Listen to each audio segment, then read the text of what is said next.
नमस्कार, मी आशिष जाधव. लक्षवेधी चर्चेत तुमचं स्वागत आहे. आज खूप इंटरेस्टिंग घडामोडी देशभरात घडलेल्या आहेत. या गेल्या 2-3 दिवसांमध्ये जे तरुण तुर्क आहेत राजकारणामधले, जे नव्यानं पुढे आलेले आहेत, ज्यांची त्यातल्या काहींची नावं ही नव्यानं सर्व समाजाला कळलेली आहेत, पण मग त्यांचा मागचा वारसा सुद्धा कळल्यानंतर ते राजकारणामध्ये मोठी झेप घेऊ शकतात याचा सुद्धा अंदाज अनेकांना आलेला आहे. पण ह्या ज्या घडामोडी आहेत 4 त्या खूप महत्त्वाच्या आहेत. पहिली म्हणजे प्रियंका गांधी पहिल्यांदा महासचिव म्हणून काँग्रेसच्या कार्यकारिणीच्या बैठकीत बोलल्या आणि त्या काय बोलल्या तर त्या असं म्हणाल्या की नफरत की हवाएं प्रेम और करुणा में बदलेगी. त्यांना माहिती आहे की आपल्या राजकारणाची दिशा काय असेल, देशातला सध्याचा माहोल काय आहे आणि इथून पुढे जर का आपल्याला युवा नेतृत्व म्हणून आपला पक्ष आणि देशावरती गारूड करायचं असेल तर कशा पद्धतीने पुढे जायचं आहे. त्याचबरोबर पाटीदार समाजाच्या आरक्षणाच्या निमित्तानं नेता म्हणून पुढे आलेला हार्दिक पटेल आज काँग्रेसमध्ये दाखल झालेला आहे. गांधीनगरच्या काँग्रेस कार्यकारिणीच्या बैठकीत हार्दिक पटेलनं काँग्रेसमध्ये प्रवेश केलेला आहे. सोनिया गांधी, राहुल गांधी, प्रियंका गांधी यांच्या उपस्थितीमध्ये हार्दिक पटेलनं काँग्रेसमध्ये प्रवेश केलेला आहे. कदाचित तो जामनगरमधून यंदाची लोकसभा निवडणूक सुद्धा लढवणार आहे असं कळतंय. त्याही पलीकडे जाऊन बोलायचं झालं तर तो गुजरातमधला काँग्रेसचा चेहरा होणार आहे. चौथी घडामोड खूप महत्त्वाची आहे, ती म्हणजे पार्थ पवार हे आता राष्ट्रवादी काँग्रेसचे मावळचे उमेदवार असणार आहेत. पार्थ पवार म्हणजे आपल्या नातवासाठी आजोबा शरद पवारांनी लोकसभेच्या निवडणुकीतून माघार घेतली आहे अशी चर्चा सुरू झालेली आहे. शरद पवार आधी म्हणाले होते की पवार घरातून 2च उमेदवार यंदा निवडणूक लढवतील, एक ते स्वतः, दुसऱ्या म्हणजे सुप्रिया सुळे. पण जेव्हा लक्षात आलं की घरातनं पार्थ पवारांसाठी हट्ट होतोय तेव्हा पार्थ पवार यांच्यासाठी मार्ग मोकळा करताना स्वतः शरद पवार यांनी माढा लोकसभा मतदारसंघातून आणि एकूणच यंदाच्या लोकसभा निवडणुकीतून माघार घेतलेली आहे. एक प्रकारे पार्थ पवार हे आजोबावरती वरचढ ठरलेले आहेत. त्यामुळं पार्थ पवारांच्या रूपात तिसरी पिढी राजकारणात येते. चौथी घडामोड हा तर एक राजकीय भूकंप आहे.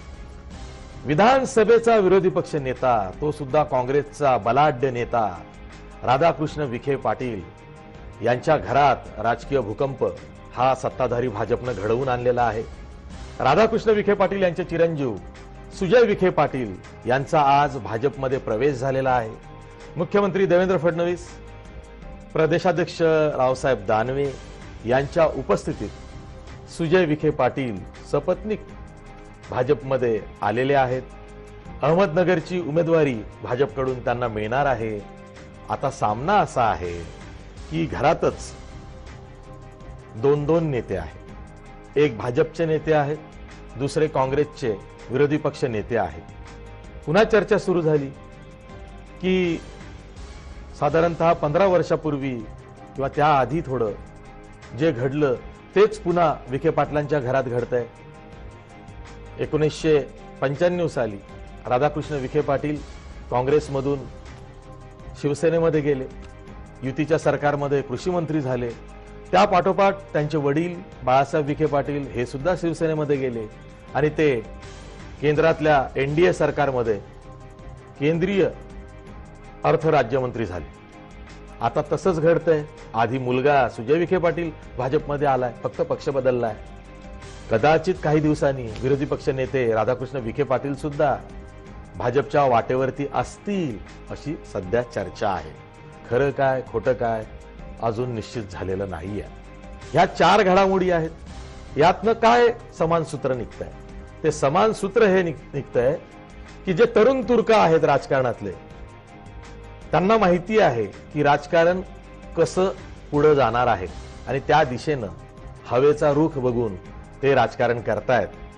त्याही पलीकडं जर का नवमतदारांची संख्या या निवडणुकीत 8 कोटी इतकी असेल त्या नवमतदारांचा निर्णायक कौल हा 282 लोकसभा मतदारसंघांमध्ये निर्णायक ठरत असेल तर मग हे जे तरुण तुर्क आहेत त्यांची सुद्धा भूमिका यंदाच्या 2019च्या लोकसभा निवडणुकीत खूप महत्त्वाची ठरणार आहे आणि त्यावरच आपल्याला चर्चा करायची आहे। ह्या ज्या 4 घडामोडी झालेल्या आहेत याचा सखोल असा आढावा घेऊन त्यातला सूक्ष्म असा धागा निश्चितपणे नेमका हेरायचा आहे। आपल्यासोबत मान्यवर पाहुणे आहेत। आपल्या स्टुडिओमध्ये भाजपचे प्रवक्ते भालचंद्र शिरसाट आहेत, आपल्यासोबत राष्ट्रवादी काँग्रेसचे प्रवक्ते ॲडव्होकेट भूषण राऊत आहेत, तसंच आपल्यासोबत काँग्रेसचे प्रवक्ते युवा नेतृत्व आहे काँग्रेसचं नागपूरमधलं अमोल देशमुख आहेत, तसंच आपल्यासोबत आपचे प्रवक्ते धनंजय शिंदे आहेत। याशिवाय आपल्यासोबत राजकीय विश्लेषक तेही युवा विश्लेषक भाऊसाहेब आजबे सुद्धा आहेत। मी चर्चा सुरू करण्यापूर्वी लेटेस्ट अँड ग्रेटेस्ट फर्स्ट म्हणत सुजय विखे पाटील ज्यांनी आपल्या घरात एक मोठा राजकीय भूकंप घडवून भाजपमध्ये प्रवेश केलेला आहे त्यांच्याशी बातचीत आम्ही केलेली आहे। जय महाराष्ट्र न्यूजचे प्रतिनिधी शैलेश तवटे यांनी सुजय विखे पाटील यांच्याशी बातचीत केली आहे, बघा। सुजय विखे पाटील यांनी भाजपमध्ये प्रवेश केलेला आहे। आपल्या सोबत सुजय विखे पाटील आहेत। सर, भाजपच का निवड केली तुम्ही? जेव्हा हे काय सगळ्या जागा आघाडी वाटप सगळी चर्चा झाली त्या ठिकाणी जागा वाटप करत असताना शेवटी जागा राष्ट्रवादी काँग्रेसची होती आणि भारतीय जनता पार्टी, दोनच पक्ष आहेत त्या ठिकाणी आणि दोन्ही पक्षाप्रती जेव्हा मला निवडायचा एक प्रसंग माझ्या पुढे आला, मी मनात विचार केला तर मला असं वाटतं की देश माननीय पंतप्रधान नरेंद्र मोदी साहेबांच्या मागे सुरक्षित आहे असं आमच्या युवकांचं म्हणणं होतं। माननीय फडणवीस साहेबांनी एक वडीलधारी माणूस म्हणून मला इतका मान सन्मान दिला, एवढं प्रेम दिलं की त्या प्रेमाच्या साठी जे काही मी आजपर्यंत दुसऱ्या पक्षाकडून वाट पाहत होतो ते दुर्दैवाने नाही मिळालं म्हणून मला भारतीय जनता पार्टी घ्यावं लागलं। पण तुम्ही या नगरच्या जागेसाठी काँग्रेसच्या कुठल्या नेत्यांना भेटला होतात का? राष्ट्रवादीच्या कुठल्या नेत्यांना भेटला होतात? आम्ही सगळ्या नेत्यांना भेटलो, काँग्रेस पक्षाचे भेटलो, राष्ट्रवादी काँग्रेसच्या नेत्यांना भेटलो, माझे वडील भेटले, सगळीकडे आमची बोलणी झाली। पण दुर्दैवाने तो तिढा सुटू शकला नाही, या गोष्टीचं दुःख वाटतं आणि म्हणून हा निर्णय घेताना जेवढं सुख मला आहे तेवढं दुःख देखील आहे की वडिलांच्या मनाच्या विरोधात जाऊन हा निर्णय मला घ्यावा लागला। पण हा अट्टहास कोणाचा होता? खासदारकी लढवणं वडिलांचा होता की तुमचा होता? अट्टहास नाही। एक गोष्ट लक्षात घ्या, मी 3 वर्षापासून राजकारणामध्ये प्रचार करतोय, मला जनतेचा पाठिंबा आहे होता, जनता माझ्या सभेंना आली आणि मग एक माणूस सुशिक्षित असला म्हणजे त्याला विरोध जर होत असेल आणि मग विरोध होऊन थांबलं पाहिजे असं नाही। जनता ठरवणार आहे की लोकसभेला कोण निवडून येणार आहे। मी माझ्या परीने जेवढं करू शकलो समाजासाठी तेवढं केलं, वैयक्तिकरित्या केलं, कुटुंबरित्या केलं, पण कुठेतरी सत्ता असली तर लोकांचे कामं करायला सोयीस्कर होतं म्हणून लोकांच्या कामासाठी लोकसभा लढवावी हा माझा वैयक्तिक विचार होता आणि त्या वैयक्तिक विचारामुळे आज देखील निर्णय हा माझा वैयक्तिकच आहे। राधाकृष्ण विखे पाटील तुमच्या खासदारकीसाठी राष्ट्रवादीच्या नेत्यांना देखील भेटले, सोनिया गांधींना भेटले, एवढं असताना त्यांच्या विरुद्ध तुम्ही हा निर्णय घेतला, कुठेतरी त्यांची एक अडचण निर्माण झालेली आहे का? आणि दुसरं महत्वाचं म्हणजे आता त्यांना एक अपयश आले तुमच्या खासदारकीसाठी निवडून? हे पहा, माझे वडील ज्या एक वडील या नात्याने जेवढे एका मुलासाठी प्रयत्न केला पाहिजे तेवढा त्यांनी केला, प्रत्येक ठिकाणी गेले, प्रत्येक ठिकाणी विचारणा केली। दुर्दैवाने मला असं वाटतं की राष्ट्रवादी काँग्रेस आणि काँग्रेसला असं वाटलं नाही की मी सक्षम उमेदवार आहे, माझ्यापेक्षा सक्षम लोक असतील, असं असू शकतं। मी असं मला वाटतं की मी फार चांगला आहे पण त्यांच्या नजरेमध्ये कदाचित मी सक्षम नसेल, त्यांच्याकडे अजून सक्षम उमेदवार असतील म्हणून त्यांनी मला ही जागा सोडली आणि हा पक्षाचा वैचारिकतेचा निर्णय आहे, त्याला मी काही बदलू शकत नाही। पण निश्चित हा निर्णय घेताना माझ्या वडिलांची अडचण व्हायचं काही कारण नाही। 4.5 वर्ष काँग्रेस पक्षात त्यांनी प्रामाणिकतेने काम केलं, विरोधी पक्षनेते या नात्याने प्रत्येक वेळेस पक्षाची भूमिका मांडली, पक्षवाढीचं काम केलं, जनसंघर्ष यात्रामध्ये प्रत्येक वेळेस सहभागी झाले।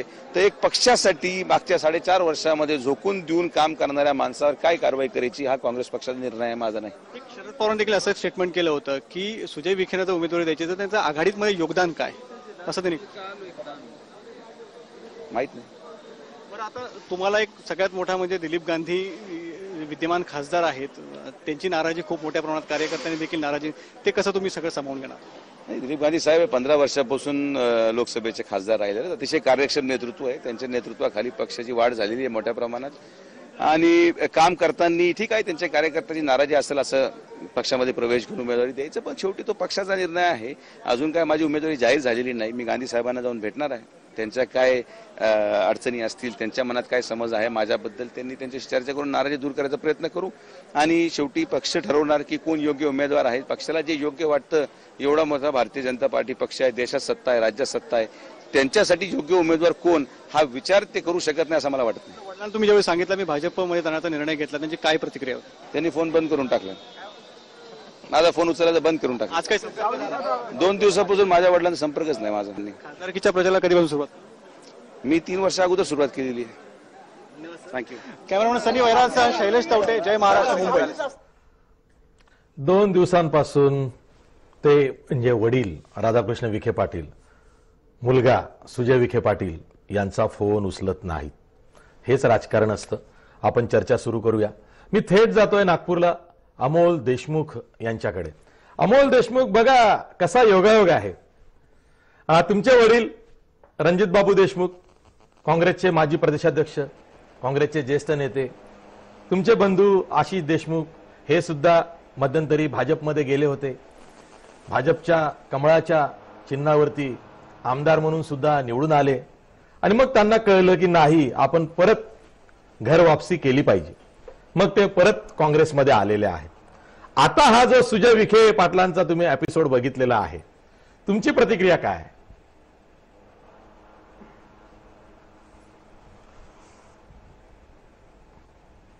माझी एवढीच प्रतिक्रिया राहील की भारतीय जनता पार्टीला कुठेतरी वाटतंय की त्यांना स्वतःच्या बळावर आज ते राष्ट्रीय स्वयंसेवक संघाचे एवढे वर्ष झालेले असूनही स्वतःच्या कार्यकर्त्यांच्या भरोशावर ते निवडणूक जिंकू शकत नाही. ही आजपासूनची गोष्ट नाही आहे, तर गेले कित्येक वर्षांची आहे. आमच्या नागपुरातील सागर मेघे असोत, त्यानंतर 2009 मध्ये आमचे बंधू आशिष देशमुख असोत, किंवा त्याच्यानंतर 2014 मध्ये कितीतरी डॉक्टर सुनील देशमुख असोत, किंवा बाकी अजून पूर्ण देशभरात खासदारकी असो आमदारकी असो, या काँग्रेसच्या विचारधारेतून काँग्रेसच्या प्रवाहातून निघालेले सगळे राजकीय नेते युवा याच्यात असताना त्यांच्या मनावर परिणाम करून कुठेतरी पक्षामध्ये आणण्याचं काम हे भारतीय जनता पार्टी व RSS करत आला आहे. चोराच्या उलट्या बोंबा आपण याला म्हणू शकतो. एकीकडे घराणेशाही त्यांना आवडत नाही काँग्रेसची, आणि दुसरीकडे प्रत्येक घराण्याला तोडण्याचं काम RSSचं, भारतीय जनता पार्टीचं व त्यांच्या नेत्यांचं हे काम सुरू आहे. दुसरा मुद्दा महत्वाचा आहे की आज यांच्याकडे 3दा निवडून आलेला खासदार गांधीजी आहेत, यांना डावलून जे म्हणतायत जनसंघाच्या वेळेपासून ते कार्यकर्ते आहेत, काम त्यांचं बऱ्यापैकी आहे असं ते म्हणतात, तरी त्यांना डावलून दुसऱ्या पक्षात फोडाफोडीचं राजकारण आज कुठेतरी चालू आहे. हे आज नवीन गोष्ट नाही आहे. ठीक आहे, ही गोष्ट नवी नाही आहे. आणि फक्त माहितीसाठी, कारण तो डेटा मीच त्याचा सखोल अभ्यास केला होता आणि एक बातमी दिली होती, ती म्हणजे 122 आमदार 2014 मध्ये भाजपचे जे निवडून आले होते, त्यातले 29 ते 30 आमदार असे होते जे काँग्रेस राष्ट्रवादीवाल्यांचे सगळे सोयरे होते किंवा त्यांच्या नातेसंबंधांमध्ये होते.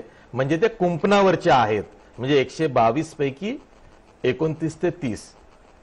हाच प्रश्न घेऊन मला भालचंद्र सिरसाट तुमच्याकडे यायचं आहे की आयाराम गयाराम हे होत राहतं निवडणुकीच्या पार्श्वभूमीवर, पण जिथं इलेक्टिव्ह मेरिट आहे, मग त्याची विचारधारा काही असली तरी चालेल, त्या इलेक्टिव्ह मेरिटसाठी मग त्याला आपण वेळप्रसंगी विरोधी पक्षातून आयात केलं तरी चालेल. वेळप्रसंगी त्याच्यामुळं निष्ठावंत कार्यकर्त्यावरती भाजपच्या अन्याय झाला तरी चालेल, तरी पण इलेक्टिव्ह मेरिट महत्वाचं आहे. असं करूनच निवडणुका जिंकता येतात. आपण जो संदर्भ घेताय, डॉक्टर सुजय विखे पाटील यांचा प्रवेश भाजपमध्ये झालेला आहे. उमेदवारीची घोषणा झालेली नाही. माननीय मुख्यमंत्र्यांनी अतिशय स्पष्टपणे सांगितलं की मी त्यांच्या नावाची शिफारस करीन. म्हणजे तिकडे निवड समितीमध्ये 3-4 नावं येतील, त्याच्यात आदरणीय दिलीप गांधींचंही नाव असेल, आणि पक्षाची जी कोर कमिटी आहे महाराष्ट्राची आणि दिल्लीची, तो त्या बाबतीत अंतिम निर्णय घेतील. परंतु मला एक गोष्ट इथे नमूद करावीशी वाटते की आदरणीय दिलीप गांधी हे 15 वर्ष खासदार आणि त्यापूर्वी तिथले आमचे नेते होते. त्यांनी चांगलं काम केलेलं आहे. भारतीय जनता पार्टीत ज्याप्रमाणे घराणेशाही नाही, त्याप्रमाणे कोणालाही राजकीय अमरत्वाचा कमरपट्टाही दिलेला नाही. एखाद्याने चांगलं काम केलं तर त्याचं बक्षीस त्याला नक्की दिलं जातं, परंतु कधी ना कधी डॉक्टर राम नाईक जे अतिशय चांगलं काम करत होते, उत्तर मुंबईतून त्यांना सांगितलं यापुढची निवडणूक आपण लढवायची नाही, त्यांना रिटायर करण्यात आलं, राज्यपाल करण्यात आलं. त्यामुळे प्रत्येक कार्यकर्त्याच्या कामाची दखल घेऊन त्याची योग्य ठिकाणी त्याला पोचपावती भारतीय जनता पार्टीमध्ये निश्चितपणे मिळते आणि ती मिळेल.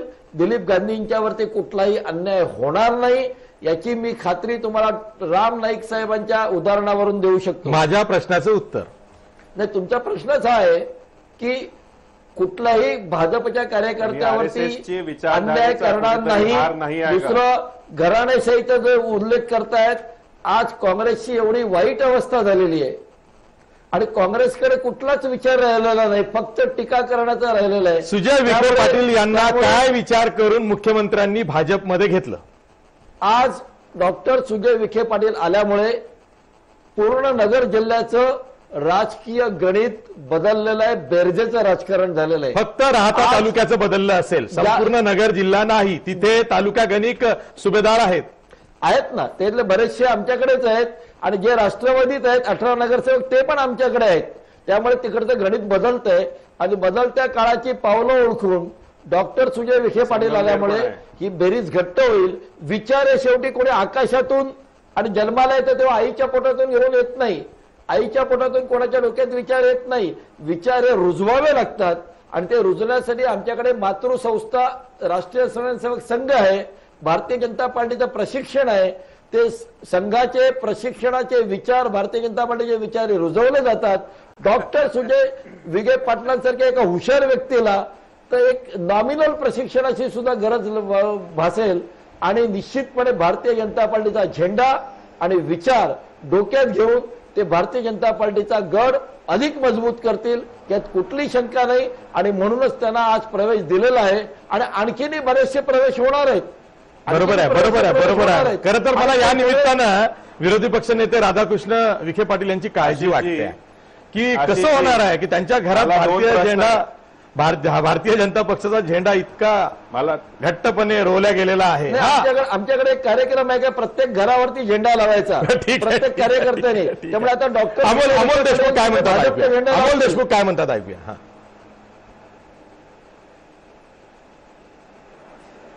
आशिषजी, मला दोनच प्रश्न आहे. एवढेही भरती इलेक्शनच्या वेळेस करतात, हे याचं RSSच्या विचारधारेची हार हा नाही आहे का? आणि दुसरा प्रश्न, तुम्ही याल एक दिवशी भाजपमध्ये यंग लोकांमध्ये त्यांच्या घरातला अनुभव वेगळा आहे, आता ते येणार नाही. त्यांचं कार्य आहे त्याच्यात पण हार नाही आहे का?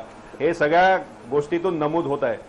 ठीक आहे, ठीक आहे, अगदी बरोबर आहे. मी भूषण राऊत यांच्याकडे जातो. भूषण राऊत, बघा भाजपचे प्रवक्ते 2014 मध्ये पण माझ्याकडे तसा झेंडा रोवण्याचा प्रयत्न केला होता. तो झेंडा आता तुम्ही कुठे मावावर ठेवलाय? थोडा वेळ लागेल आपल्याला समजायला, पण याल एक दिवशी. ठीक आहे, ठीक आहे, ठीक आहे, ठीक आहे. हा मुद्दा आपण इथेच सोडूया. 100% भाजपा. ठीक आहे, अहो सत्तेत आल्यावर सगळेच असं बोलतात. हा, भूषण राऊत, प्रश्न असा आहे की भालचंद्र सिरसाट असं म्हणाले, काय म्हणाले तर ते म्हणाले की आता सुजय विखे पाटील भाजपमध्ये आल्यामुळं सबंध नगर जिल्ह्यावरती भाजपची पकड निर्माण झालेली आहे. मी फक्त एक आठवण करून देतो, शरद पवारांची नेपथ्य रचना जेव्हा आधी 25 वर्षापूर्वी सुद्धा चांगली असेल तर ती आज अधिक चांगली आहे. एक सामना आठवतोय महाराष्ट्राला, यशवंतराव गडाख विरुद्ध बाळासाहेब विखे पाटील. आजही तो सामना कदाचित नगरमध्ये होऊ शकतो. सुजय विखे पाटील विरुद्ध शंकरराव गडाख, यशवंतरावांचे चिरंजीव.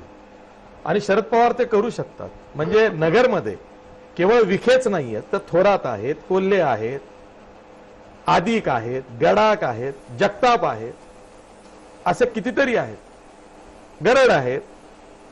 त्यामुळं काहीतरी वेगळं होऊ शकतं.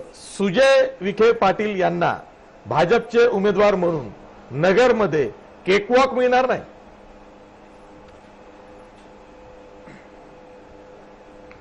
पहिली गोष्ट, भारतीय जनता पार्टीला सुजय विखेंना त्यांच्या पक्षात घ्यावं लागलं, याच्यामध्ये भारतीय जनता पार्टीचा फार मोठा पराभव आहे. यापूर्वीच्या निवडणुकांमध्ये सुद्धा भारतीय जनता पार्टीने काँग्रेस राष्ट्रवादीमधून उमेदवार आयात करून निवडणूक जिंकल्या होत्या. भारतीय जनता पार्टीचं स्वतःचं असं काही नाही. आणि भालचंद्र शिरसाट, तुमची बालिश बुद्धी बाहेर ठेवून स्टुडिओमध्ये येत जावा. 100% भाजपा वगैरे असं काहीही नाहीये. भारतीय जनता पार्टीला 30% सुद्धा मतदान राज्यात आणि देशामध्ये नाहीये. त्यामुळे 100% भाजपचं तुमचं स्वप्न पूर्ण होणार नाही. आमच्या एका नेत्याने आज ट्विट केलेलं आहे की भारतीय जनता पार्टीने काँग्रेस राष्ट्रवादीची तयार झालेली मुलं पळवण्याचा एक कार्यक्रम चालवलेला आहे आणि त्याचाच एक भाग आहे. मला असं वाटतं सुजय विखेंच्या प्रवेशाचा फार उदो करण्याची काहीच आवश्यकता नाहीये. दक्षिण नगरमध्ये 6 विधानसभा मतदारसंघ आहे जिथे सगळ्या ठिकाणी राष्ट्रवादी काँग्रेस पार्टी अत्यंत ताकदीची आहे. अजून लोकसभेची निवडणूक व्हायची आहे आणि लोकसभेच्या निवडणुकीमध्ये सुजय विखे पाटलांचा 100% पराभव होईल. याचं कारण असं, एक तर जो मोठा वैचारिक द्रोह सुजय विखेंनी केलेला आहे तो वैचारिक द्रोह नगरच्या जनतेला मान्य होणार नाही. नगरची जनता ही सुज्ञ आहे. याच्या पुढे जाऊन मला प्रश्न विचारायचा आहे तो राधाकृष्ण विखेंना की 4.5 वर्ष राज्याचा विरोधी पक्ष नेता म्हणून काम केल्यानंतर जर तुमचा मुलगा भारतीय जनता पार्टीचा उमेदवारी स्वीकारत असेल तर गेले 4.5 वर्ष तुम्ही कोणत्या पद्धतीने विरोधी पक्ष नेता म्हणून काम केलं, कोणत्या तोंडाने विरोधी पक्ष नेता म्हणून काम केलं, हे जरा जनतेसमोर आलं पाहिजे. खरं तर राधाकृष्ण विखे पाटलांनी झाल्या प्रकाराची नैतिक जबाबदारी स्वीकारून विरोधी पक्ष नेतेपदाचा राजीनामा दिला पाहिजे, अशी सुद्धा प्रतिक्रिया सामान्य मतदार जो आहे महाराष्ट्रातला किंवा सामान्य माणूस आहे जो सत्तेकडे अशा पद्धतीने बघतो की हे आपलं काम नाही आहे राजकारण म्हणजे, त्याला वाटतंय आज.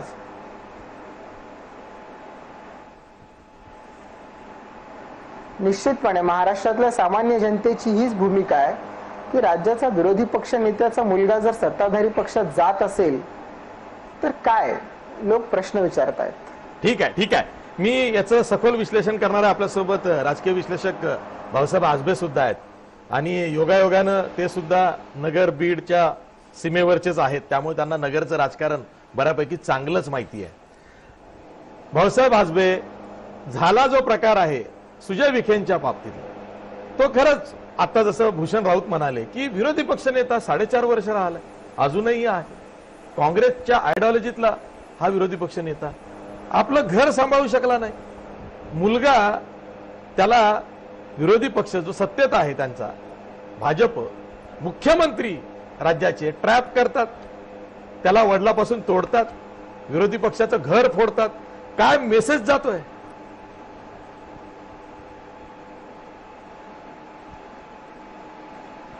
आशिषजी, या सगळ्या प्रकरणामध्ये विखे पाटील, बाळासाहेब विखे, राधाकृष्ण विखे पाटील यांनाच केवळ सर्वस्वी दोषी ठरवणं म्हणजे एक प्रकारचं सुलभीकरण ठरेल. कारण एक व्यापक चित्र आपण पाहायला हवं. सर्वात आधी आपण हे लक्षात घ्यायला हवं की महाराष्ट्रामध्ये जी काही ठराविक घराणी आहेत त्या ठराविक घराण्यांचा राजकारणातला जो सहभाग आहे तो आयडिओलॉजीसाठी नंतर आणि आपली सत्ता टिकवून ठेवणे, ती वाढवणे यासाठी तो आधी असतो. त्यामुळे सर्वात आधी आपण हे सूत्र जर मान्य केलं तर मला वाटतं बाकीच्या गोष्टी डिकोड करणं हे आपल्याला सोपं जाईल. आता नगरच्या संदर्भामध्ये हा जो काही एक प्रकारचा राडा किंवा ज्याला आपण तमाशा म्हणूया तो जो झालेला आहे त्यानं संदेश काय जातो तर भाजपनं लगेच त्यांना इमिजिएटली घेणं याचा अर्थ भाजप कमकुवत आहे असा होत नाही, कारण की भाजपचा ऑलरेडी तिथं खासदार होता. याचा एक मॉरल संदेश किंवा याचा एक संदेश केडरपर्यंत असा जातो की किंवा जाऊ शकतो की भाजप ही एक स्ट्रॉंग पार्टी आहे आणि ती स्ट्रॉंग नेत्यांना आपल्यामध्ये सहभागी करून घेते. कारण सुजय विखे यांचा नगरच्या संदर्भात आपण जर विचार केला तर निश्चितच त्यांची इलेक्टिव्ह मेरिट जी आहे ती निश्चितच ताकदीची अशी आहे. आणि त्यामुळे अशी पण एक शक्यता वर्तवली जात होती की सुजय विखे काँग्रेसकडून जर थांबले असते किंवा आघाडीकडून थांबले असते तर दिलीप गांधी यांचा पराभव झाला असता. त्यामुळे संदेशचा तो भाग आहे. आणि सर्वात महत्त्वाचं म्हणजे काँग्रेस आणि राष्ट्रवादी आघाडी यांना नकारात्मक प्रकाशात दाखवणारी ही अशी घटना आहे. कारण मुळात आघाडीचा किंवा जागेचा हा जो प्रश्न होता तो फार आधी सुटायला हवा होता. म्हणजे आचारसंहिता लागू झाल्यानंतरही तो प्रश्न सुटू नये, याच्यातून काय पद्धतीची कार्यपद्धती काँग्रेस आणि राष्ट्रवादी आघाडीची आहे ती यातून दिसून येते. आणि दुसरी गोष्ट अशी आहे की बाळासाहेब राधाकृष्ण विखे पाटील यांनी आधीपासूनच ही गोष्ट स्पष्ट केलेली होती की आपला मुलगा जो आहे तो स्वतंत्र आहे आणि स्वतंत्र पद्धतीने तो निर्णय घेऊ शकतो. त्यांनी अगदी शरद पवार यांना आव्हान देखील केलेलं होतं की आपण त्यांना नातू समजा आणि त्या पद्धतीने या गोष्टीमध्ये तुम्ही ॲडजस्टमेंट करा. तसं असं सगळं होऊनही ती जागा त्यांना सोडली गेली नाही. त्याच्यामुळे आज जे काही घडलं ते अपरिहार्य होतं. शरद पवारांचेच नातू त्यांचं ऐकत नाही असं चित्र उभं राहिलं. मी तुम्हाला सांगतो, पार्थ आणि रोहित मधला वाद तर आपल्याला माहितीच आहे. आणि हे मुळात असं का घडलं, हे घडणं आशिषजी अपरिहार्य होतं. त्यामागचं कारण असं आहे, एक म्हणजे विखे पाटील आणि शरद पवार यांची ज्याला आपण म्हणतो अत्यंत जुनं असं वैर आहे. 1991 मध्ये काँग्रेस पक्षाचं बाळासाहेब विखे पाटील यांना तिकीट कापलेलं होतं शरद पवारांनी आणि यशवंत गडाख यांना निवडूनही आणलेलं होतं. याशिवाय वेगवेगळ्या पातळ्यांवरती त्यांच्यामधला जो संघर्ष आहे तो सातत्यानं चालू आहे. त्यामुळे हा कंटेक्स्ट आपण सर्वप्रथम लक्षात घ्यायला हवा. दुसरं म्हणजे विखेंच्या राजकारणाची जी पद्धत आहे, म्हणजे विखे पाटील हे जर काँग्रेस किंवा राष्ट्रवादी यांच्याकडून जर खासदार झाले तर स्थानिक जे नेते आहेत ते विशेषतः राष्ट्रवादी काँग्रेसचे, त्यांना त्यांच्या मनामध्ये ती फार मोठी भयानक अशी भीती होती. कारण विखे पाटलांच्या राजकारणाचा तो पॅटर्नच आहे, म्हणजे आपण एकदा सत्ताधारी झालो की इतर सर्वांना संपविणे किंवा त्यांना आपण मुजरा करायला भाग पाडणे अशा पद्धतीची अशी त्यांची स्थानिक राजकारणामध्ये प्रतिमा आहे. आणि त्याच्यामुळे जर त्यांना तिकीट गेलं असतं तर राष्ट्रवादी आणि इतर काँग्रेसचे जे गट आहेत, उदाहरणार्थ थोरात गट असेल, यांच्याकडून मुळात सुजय विखे यांना कितपत सहकार्य झालं असतं हाही त्यातला महत्त्वाचा मुद्दा आहे. आणि त्यामुळे ह्या 2-3 गोष्टी जर आपण पाहिल्या, म्हणजे त्यांचं वैर असेल किंवा विखे पाटलांची तिथं प्रतिमा असेल किंवा इतर जे स्थानिक नेते आहेत थोरात गटाचे असतील किंवा राष्ट्रवादी काँग्रेसचे असतील त्यांच्या मनामध्ये असणारी भीती असेल, या सर्वांचा परिपाक हा सुजय विखे हे भाजपमध्ये जाण्यामध्ये आहे. त्याच्यामुळे मला वाटतं अगदी सुलभीकरण याचं करणं थोडंसं चुकीचं ठरेल. हा जो स्थानिक कंटेक्स्ट आहे तो आपण पाहायला हवा, आणि तो पाहिला तर त्याचा निष्कर्ष एकच निघतो, तो म्हणजे सुजय विखे भाजपमध्ये जाणे अपरिहार्य होतं. ठीक आहे. या निमित्तानं एक आणखीन घडामोड घडते आहे, ती म्हणजे उद्या शरद पवार आणि नारायण राणे यांची भेट आहे. चर्चा कोणत्या मुद्द्यावर आहे तर ती ही आहे की रावेर या मतदारसंघाच्या बदल्यात राष्ट्रवादीच्या कोट्यात रत्नागिरी सिंधुदुर्ग हा मतदारसंघ येतोय. आणि मग रत्नागिरी आणि सिंधुदुर्ग हा मतदारसंघ राष्ट्रवादीच्या कोट्यात येत असेल तर मग महाआघाडीचे उमेदवार म्हणून राणेंचे थोरले पुत्र निलेश राणे हे उमेदवार असू शकतात. त्या निमित्तानं उद्या शरद पवार आणि नारायण राणे यांची भेट आहे. लक्षात ठेवलं पाहिजे की नारायण राणे हे भाजपच्या केंद्रीय प्रचार समितीचे सदस्य सुद्धा आहेत, भाजपचे राज्यसभेचे सहयोगी खासदार सुद्धा आहेत. अशा वेळी त्यांचा मुलगा हा राष्ट्रवादीच्या कोट्यातून उमेदवार म्हणून लोकसभेच्या रिंगणात उतरतोय. ह्या अशा ज्या घडामोडी आहेत, त्यामुळेच मग राजकारण हे आपलं काम नाही, हे थोरा मोठ्यांचं काम आहे असं सामान्य माणसाला वाटू शकतं. मी जातोय धनंजय शिंदे यांच्याकडे, आपचे प्रवक्ते आहेत. धनंजय शिंदे, आम आदमी पक्षाचं बरं आहे, जे आहेत ते सगळे कोणी वारसदार नाही, कोणी असे प्रस्थापित घरातली नाहीत, सगळे आपले एकतर चाकरमानी आहेत किंवा नोकरशहामधले वेगळा ट्रॅक निवडणारे आहेत. जसे तुमचे अरविंद केजरीवाल हे IRS होते, इन्कम टॅक्स मध्ये होते, पण ते सर्व एका हेतून एकत्र आलेले आहेत.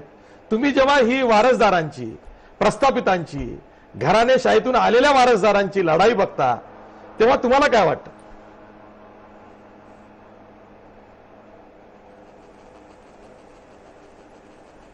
नाही, म्हणजे मला 450 वर्षापूर्वी जेव्हा छत्रपती शिवाजी महाराजांनी महाराष्ट्रामध्ये म्हणजे स्वराज्याची स्थापना केली आणि त्यावेळेस आपल्याला माहिती असेल की आदिलशाही होती किंवा कुतुबशाही होती, आणि मग जे काही सरदार असतील, मराठा सरदार असतील किंवा ज्यांची जिथे जिथे स्पेसिफिकली ताकद आहे तर ते अशी गटबदल करायचे.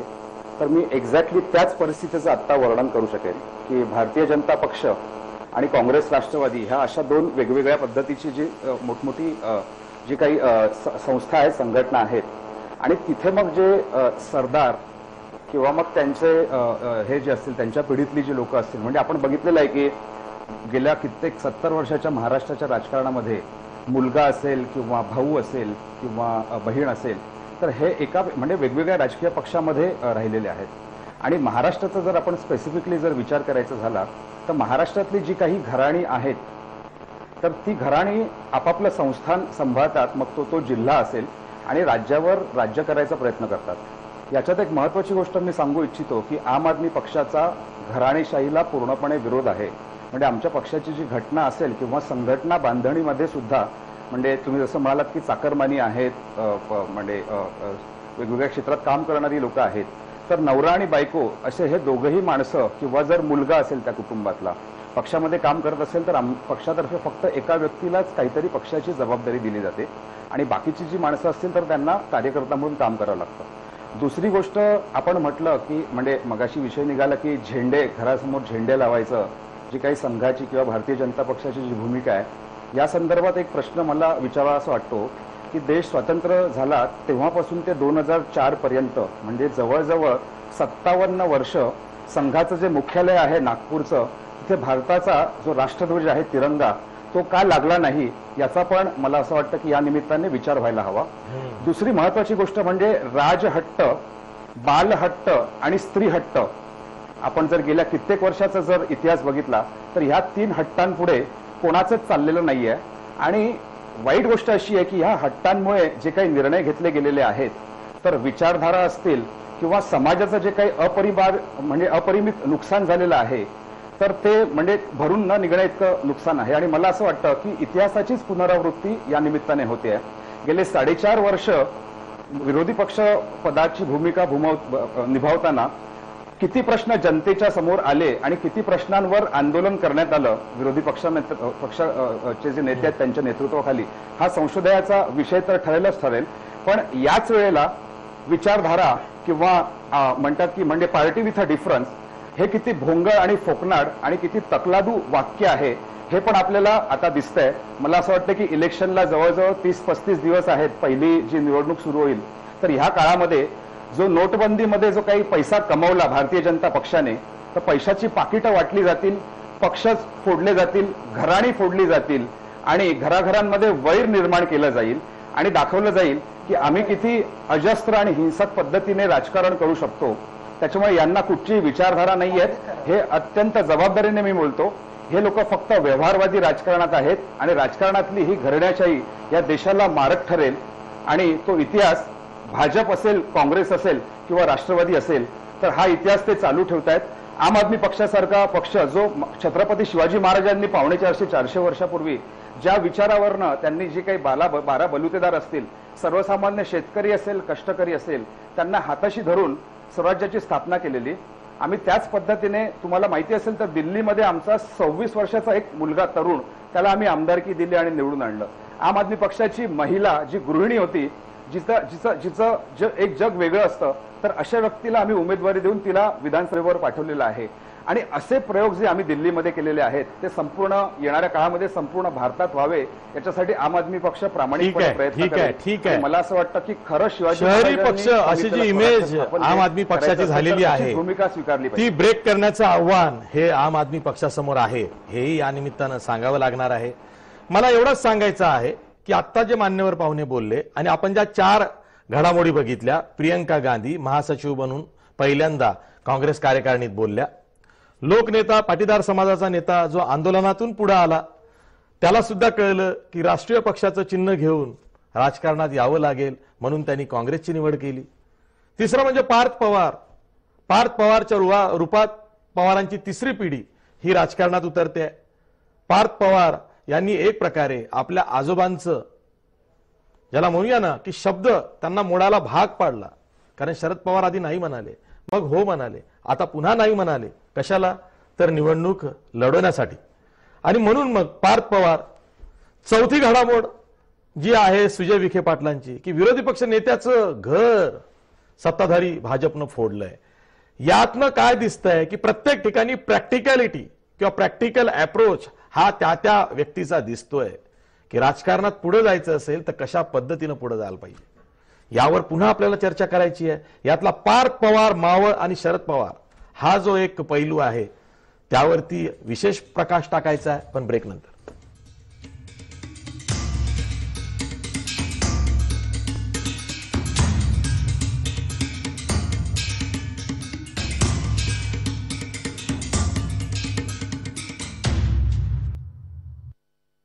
ब्रेकनंतर पुन्हा तुमचं स्वागत. मी जातोय ऍडव्होकेट भूषण राऊत यांच्याकडे. ऍडव्होकेट भूषण राऊत, पार्थ पवार यांची होर्डिंग्स सबंध मावळ मतदारसंघात गेल्या 2 वर्षांपासून लागली. आम्हाला आधी वाटलं की पार्थ पवार मॉडेलिंग मध्ये उतरतायत का, त्यामुळे हे होर्डिंग्स लागले. नंतर लक्षात आलं की ते निवडणुकीची तयारी करतायत. मग नंतर असं लक्षात आलं की नाही, ते मावळचे राष्ट्रवादीचे उमेदवार असणार आहेत, ते सुद्धा लोकसभेसाठी. नंतर असे संकेत मिळालेत की पार्थ पवारांचं नाव राष्ट्रवादीच्या ज्या उमेदवारांच्या याद्या असतात त्यामध्ये फिरतंय, ते मुलाखतीला सुद्धा आले होते वगैरे वगैरे. नंतर मग शरद पवारांनी संकेत दिले की कदाचित पार्थ पवार उभे राहू शकतात. अजितदादा सुद्धा एका सभेत तसं बोलले होते. नंतर शरद पवारांनीच सांगितलं की आपण माडामधनं लढतोय, सुप्रिया सुळे ह्या बारामतीच्या उमेदवार आहेतच, त्यामुळे 2च उमेदवार पवार घराण्यातून असतील. आणि नंतर एकाएकी शरद पवारांनी माडामधनं माघार घेतली. पार्थ मावळ लढतील तर का लढतील? शेतकरी कामगार पक्षाचा आग्रह आहे की पार्थ पवार यांनी माडाची निवडणूक लढवावी, हे शरद पवार महाराष्ट्राला सांगतायत. काय अर्थ घ्यायचा? सर, पहिली गोष्ट की पार्थ पवारांना राष्ट्रवादी काँग्रेस पक्षाचे उमेदवारी यादीत नाव होतं वगैरे हे तुम्हाला कुठून कळलं, मला शंका आहे. नाही, विचारूच नका. एक गोष्ट मी सांगू इच्छितो की पार्थ पवारांना मावळमधून लोकसभेची उमेदवारी मिळावी ही मागणी राष्ट्रवादी काँग्रेस पक्षाच्या तिथल्या स्थानिक कार्यकर्त्यांची आणि पदाधिकाऱ्यांची होती. तिथे 20-25 वर्ष नगरसेवक महापौर राहिलेल्या पदाधिकाऱ्यांनी अजितदादांकडे, पवार साहेबांकडे जाऊन ही मागणी केली की पार्थ पवारांना तिथून लोकसभेची उमेदवारी द्या आणि ते जर तिथे उमेदवार असतील तरच ती सीट निवडून येऊ शकते. कोणत्याही राजकीय पक्षाचा तिकीट देताना सगळ्यात महत्वाचा निकष हा असतो की ती व्यक्ती तिथून निवडून आली पाहिजे. भारतीय जनता पार्टी असू देत, काँग्रेस असू दे, राष्ट्रवादी असू दे किंवा शिवसेना असू दे, ती व्यक्ती तिथून निवडून येणं हे महत्वाचं आहे. कारण शेवटी राजकारणात नंबर्सला महत्व आहे. हा पहिला मुद्दा. पार्थ पवारांनी किंवा अजितदादांनी स्वतःही उमेदवारी मागितली नाही. तिथल्या स्थानिक कार्यकर्त्यांनी आणि पदाधिकाऱ्यांनी आग्रह केला, तो अजितदादांकडे जाऊन केला, तो पवार साहेबांकडे जाऊन केला की पार्थ पवारांना तिथे उमेदवारी दिली तर ते निवडून येतील. हा दुसरा मुद्दा. नाही, याला जोडूनच मला, पार्थ पवारांनी असं काय केलं मावळमध्ये की सगळीकडनं सगळे मावळकर त्यांच्या नावाचीच मागणी करायला लागले? शेका पक्ष सुद्धा नाही, काय केलं म्हणजे होर्डिंग लावल्या पलीकडे काय केलं? येऊ शकतात ना तिथून. अशी फक्त होर्डिंग्स लावले एवढंच? पार्थ पवारांनी स्वतः क्रिकेटच्या मॅचेस होर्डिंग्स लावले नाही. तिथल्या स्थानिक कार्यकर्त्यांनी आणि पदाधिकाऱ्यांनी लावलेले होर्डिंग्स आहेत. ते गेले 2 वर्ष त्या भागामध्ये फिरतायत, त्या भागातले प्रश्न समजून घेतायत. त्यामुळे तिथल्या पदाधिकाऱ्यांना आणि कार्यकर्त्यांना असं वाटलं की ते निवडून येऊ शकतात, म्हणून त्यांनी मागणी केलेली आहे. आणि पुढचा मुद्दा, कालच्या पवार साहेबांच्या विधानांबद्दल तुम्ही म्हणताय. पवार साहेबांनी स्वतःहून हे स्पष्ट केलेलं आहे की एका घरातले 3 उमेदवार लोकसभेसाठी उभं राहणं योग्य नाही. मावळमधून पार्थ पवारांना उमेदवारी मिळावी अशी तिथल्या कार्यकर्त्यांची, पदाधिकाऱ्यांची मागणी आहे. आणि शेवटी आम्ही कुटुंबात बसून निर्णय घेतला की एका कुटुंबातले 3 जण लोकसभेत जाण्यापेक्षा पवार साहेब थांबतील आणि पार्थ पवार आणि सुप्रिया ताई लोकसभेत जातील, उमेदवार असतील. शेवटी निवडून द्यायचं की नाही हा निर्णय मावळच्या जनतेचा आहे. मावळच्या जनतेला तो कौल द्यायचा आहे. आम्हाला वाटतं की पार्थ पवार निवडून येतील. मावळच्या जनता काय कौल देते ते आपण पाहूयात. ऍडव्होकेट भूषण राऊत, तुम्ही राष्ट्रवादीचा युवा चेहरा आहात, एक तरुण कार्यकर्ते आहात. मी तुम्हाला थेट विचारतो आणि मला खरं उत्तर द्या. तुम्हाला खरंच हे चांगलं वाटतंय की शरद पवार त्यांनी लोकसभा निवडणुकीतून यंदाच्या माघार घेतली आहे? हे तुम्हाला मनापासून आवडलंय? तुमच्या पक्षासाठी ते योग्य आहे की एकदा मी निवडणूक लढतो नंतर मी माघार घेतो हे सांगणं? म्हणून राष्ट्रीय पातळीवरती मेसेज काय जातोय? काँग्रेस बरोबरचा जो सच्चा मित्र आहे राष्ट्रवादी, त्या राष्ट्रवादी काँग्रेसचे अध्यक्ष शरद पवार ऐन वेळी लोकसभा निवडणुकीतून माघार घेत आहेत स्वतःची. काय मेसेज जातो? आशिषजी, आपण हे लक्षात घेतलं पाहिजे की पवार साहेबांनी लोकसभा आणि विधानसभेच्या मिळून 14 निवडणुका लढवल्यात आणि सलग 14 निवडणुका पवार साहेबांनी जिंकल्यात. पवारसाहेब हरू शकतात असा कोणी स्वप्नातही विचार करू शकत नाही. भाजपवाल्यांनाही माहितीये. अहो मुख्यमंत्री बोलले, पवारसाहेब मुख्यमंत्र्यांचे दुसरे लेफ्टनंट सुभाष देशमुख ते बोलले. मुख्यमंत्री काय म्हणाले की शरद पवारांना राजकीय हवेचा अंदाज आला म्हणून त्यांनी माघार घेतली. सुभाष देशमुख काय म्हणाले की पराभव समोर दिसला म्हणून शरद पवारांनी माघार घेतली. या दोन नेत्यांनी शरद पवारांना हे सांगावं. महाराष्ट्र काय आजचा आहे का? शरद पवारांना काय आजचं बघतोय? 50 वर्षांचं राजकारण झालंय त्यांचं. बघणाऱ्यांना काय वाटतं सांगा? बघणाऱ्यांनी योग्य मेसेज घेतलेला आहे असं माझं मत आहे. पवार साहेबांनी निवडणूक लढवावी की नाही याच्याबद्दल पक्षात नेहमीपासून दोन प्रवाह होते. काही जणांना वाटत होतं की पवार साहेबांचं आता वय झालंय आणि पवार साहेब पण स्वतः म्हणाले होते की माझं वय झालंय, मला आता आराम करायचा आहे. निवडणूक लढण्याबद्दल पवार साहेब स्वतःहून हो म्हणाले नव्हते. त्यांना माढ्यातले सध्याचे खासदार मोहिते पाटील साहेब यांनी विनंती केली होती की साहेब तुम्ही माढ्यातनं लढा. त्यानंतर साहेबांनी तिथल्या स्थानिक लोकांशी चर्चा केली आणि साहेब थोडेफार पॉझिटिव्ह होत होते. मात्र त्यांच्या कुटुंबात बसून त्यांनी निर्णय घेतला की एका वेळी 3 जणांनी उभं राहणं योग्य नाही. मला वाटतं हा व्यापक जनहिताचा निर्णय, व्यापक कंटेक्स्ट मध्ये आपण या निर्णयाकडे पाहिलं पाहिजे. ठीक आहे ना. अहो तुम्ही आम्हाला बघायला सांगताय. जेव्हा तुम्ही मला शरद पवारांचे दुसरे नातू रोहित पवार यांची आज फेसबुक पोस्ट आहे. रोहित पवार काय म्हणतायत? पक्षाच्या हितासाठी, देशाच्या हितासाठी आमच्या आजोबांनी म्हणजे शरद पवारांनी निवडणूक लढवली पाहिजे. आता बोला भूषण राऊत, बोला.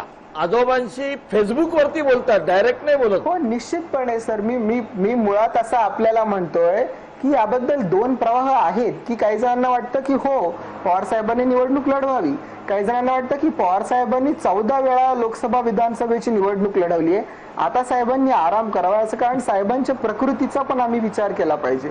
याबद्दल कायम दोन प्रवाह कार्यकर्त्यांमध्ये सुद्धा आहेत की साहेबांनी निवडणूक लढवावी की नाही, शेवटी लढवायची की नाही. ठीक आहे. भूषण राऊत मी तुमची अडचण समजू शकतो.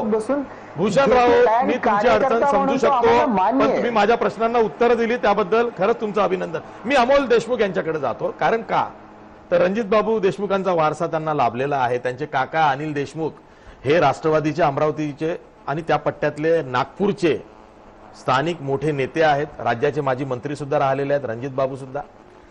अमोल देशमुख हा जो शरद पवारांच्या बाबतीतला एपिसोड झालेला आहे, तुम्ही याकडे कसं बघता? की बघा शरद पवारांच्या खांद्यावरती खूप मोठी जबाबदारी आहे. ती म्हणजे काँग्रेस प्रणित आघाडी कुठली असेल किंवा मोदी विरोधकांची मोड बांधण्याचं जे समन्वयक पदाची जी जबाबदारी आहे ती शरद पवारांनी स्वतःकडे घेतली होती. त्यांच्या घरी सर्व विरोधकांच्या 2 बैठका सुद्धा झाल्या होत्या आणि त्यामधनं एक चित्र पुढे आलं की शरद पवार मोदी विरोधकांची मोड बांधतायत. त्यात ते यशस्वी होतील कारण त्यांच्या इतका जाणता नेता सध्या कोणी नाही.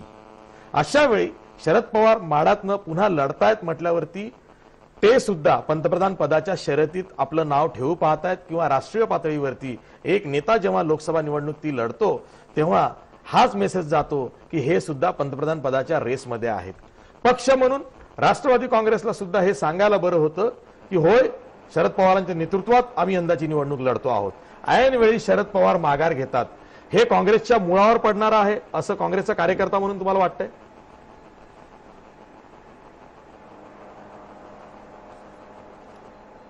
मी जसं पहिले म्हटलं, आदरणीय शरद पवार आणि राष्ट्रवादी पक्षाचा हा खरं तर पहिला मुद्दा आहे.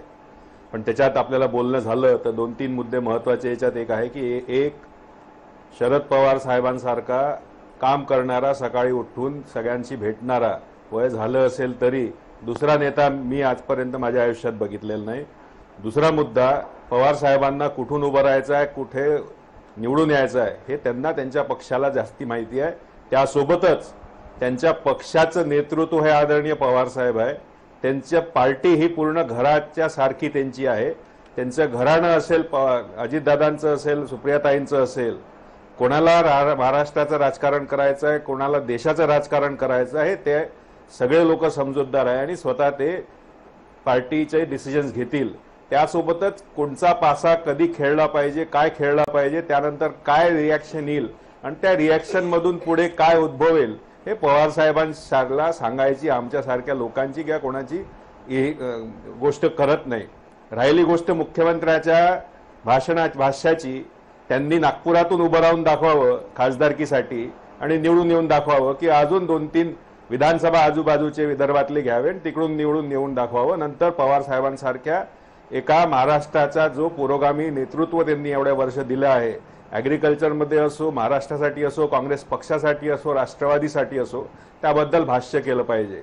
राहिली गोष्ट पार्थ आणि रोहितांची, हे नवीन मुलं आहेत, नवीन हे आहेत, पण त्यांना कुठे आपला मार्ग कसा काढायचा आहे हे त्यांच्या पार्टीमधून त्यांच्या वडिलांसोबत आजोबांसोबत ते नक्कीपणे त्या मॅच्युरिटीनी करतील ही आम्हाला खात्री आहे. आणि ते पक्षाच्या अंतर्गत आपला पुढचा पाऊल आणि पुढची दिशा काढतील हे सगळ्यांना माहिती आहे. म्हणून मला वाटतं आज पवार साहेबांच्या बद्दल आपण बोलतोय, कोण कुठून निवडून येऊ शकतोय, राष्ट्रवादीतून कोण निवडून येऊ शकतोय, त्यांच्याकडे कॉन्स्टिट्युएन्सी आहे. भारतीय जनता पार्टीबद्दल आपण बोललो, जसं मगाशी विश्लेषकांनी सांगितलं, त्यात एकच मुद्दा मला करेक्ट करायचा आहे, तो म्हणजे नगरमध्ये यांच्याकडे दुसरा नेतृत्व भाजपमध्ये नव्हतं, म्हणून यांना सुजयांना घ्यायला लागलं. तर यांच्याकडे ही भारतीय जनता पार्टीची शक्ती नाही पण कमकुवत आहे, हेच मला त्याच्यात करेक्ट करायचं होतं. आज काँग्रेस पक्षामध्ये प्रत्येक कॉन्स्टिट्युएन्सीमध्ये 2-2, 3-3 लोक आहेत. गटबाजी त्याला तुम्ही म्हणता, त्या आम्ही दुसऱ्या पळीने बघतो की आमच्याकडे तेवढं नेते आहेत, तेवढे काबिल करणारे खालच्या तळागाळातले लोक आहेत, ग्रामीण भाग जाणणारे लोक आहेत. यांच्याकडे आम्ही ग्रामीण भागात विचारतो की निवडून येणारा किंवा तुमचा कृषी मंत्री कोण आहे देशाचा, गावातला, महाराष्ट्राचा, हे माहीत नसतं. तर यांच्याकडे एक ग्रामीण भागातलं असेल, खालच्या लोकांच्या सोबत घेऊन जाणारं नेतृत्वाची अभाव असल्या कारणाने ह्या सगळ्या गोष्टी चालू आहेत. आज आपण भालचंद्र शिरसाट याच मुद्द्यावर, अमोल देशमुखांच्या याच मुद्द्यावर मला तुम्हाला छेडायचं आहे, ते यासाठी छेडायचं आहे भालचंद्र शिरसाट, की हे बघा, नेतृत्वाचा अभाव स्थानिक पातळीवरती हा दिसतोय. म्हणूनच निवडणुकीच्या तोंडावरती भाजप जरी सत्ताधारी पक्ष असला आणि पुढे तुमची सत्ता येणार आहे असं वातावरण तुम्ही तयार केलं असलं, आणि ठीक आहे लोक येतात आहे तुमच्याकडे, पण तरी सुद्धा ज्यांनी पक्षाच्या कार्यक्रमामध्ये पक्षासाठी सतरंजा उचलल्या, जे निष्ठावंत आहेत, जे स्वयंसेवक म्हणून तुमच्या पक्षात राबतात, त्यांच्यावर अन्याय का करता? नाही, मी यापूर्वीच तुम्हाला सांगितलं 2014 नाही, त्याचं पुनर्वसन आम्ही दुसरीकडे करतो वगैरे वगैरे, ते नका सांगू.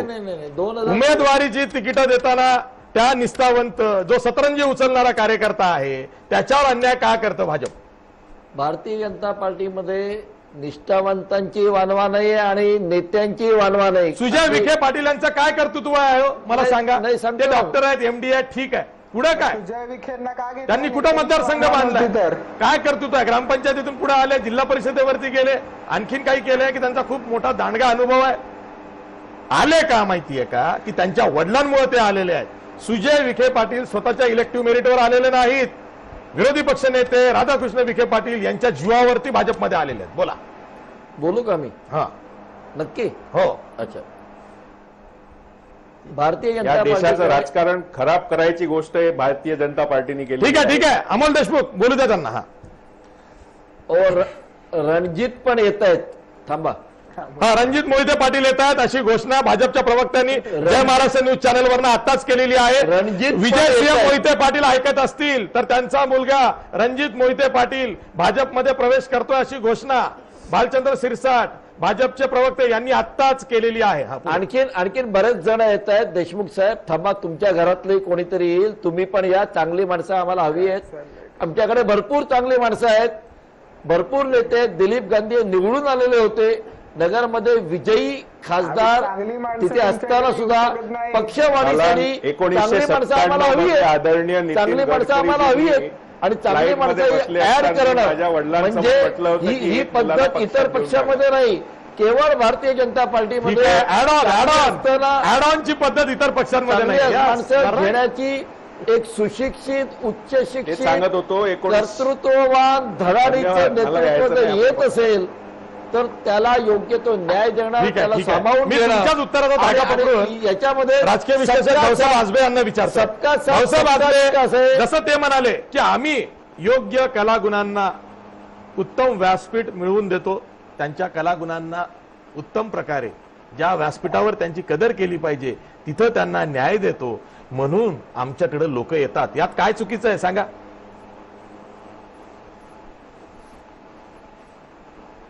नाही, प्रवक्त्यांनी असे याच प्रकारे बोलायचं असतं, पण खरं कारण जे आहे ते अर्थात सत्ता समीकरणांमध्ये आहे. म्हणजे आता एक गोष्ट आपण लक्षात घ्यायला हवी की ज्याविषयी तुम्ही अगदी योग्य बोललात की ताकद सुजय विखेंपेक्षा ही राधाकृष्ण विखेंची आहे आणि त्याच्यामुळेच ते इथं आलेले आहेत, हा एक भाग. आणि दुसरा एक अजून एक कंटेक्स्ट आपण पाहायला हवा, तो म्हणजे मुख्यमंत्री स्वतः भाजपमध्ये आपलं प्रभुत्व जे आहे किंवा आपलं जे वर्चस्व आहे ते गेली 4-4.5 वर्ष त्यांनी निर्माण केलेलं आहे. आणि त्यामुळे सुजय विखे यांना भाजपमध्ये घेणं आणि स्वतः 3 टर्म खासदार असणारे दिलीप गांधी जे आहेत त्यांना बाजूला सारून त्यांना उमेदवारी देणं, याच्या मागे हे सत्ता समीकरण पण आपण लक्षात घ्यायला हवं. अगदी बरोबर आहे. सत्ता समीकरण लक्षात घ्यायला हवं. माफ करा धनंजय शिंदे, माझा वेळ संपलेला आहे, पण नंतर कधीतरी ती उणी भरून काढणार आहे. सत्ता समीकरणच खरं लक्षात ठेवलं पाहिजे.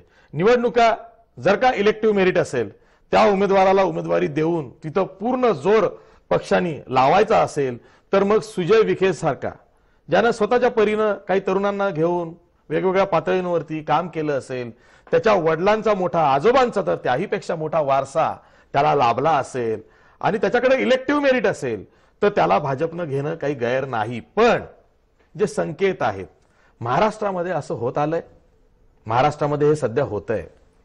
त्याचवेळी पार्थ पवारांची उमेदवारी आणि शरद पवार यांची माघार हे सुद्धा खूप काही सांगून जाणारं आहे.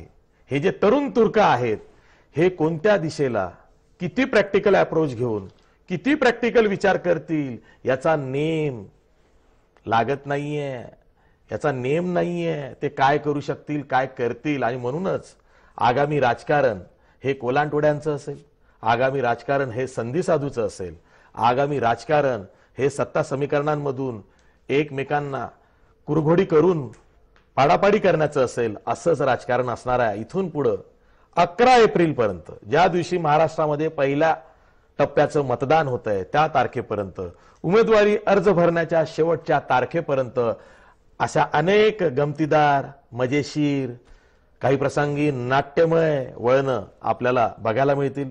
त्यावरती चर्चा सुद्धा तशाच पद्धतीनं आपल्याला करावी लागणार आहे. मी सर्व मान्यवर पाहुण्यांचे आभार मानतो. इथेच थांबतो. पाहत राहा जय महाराष्ट्र न्यूज.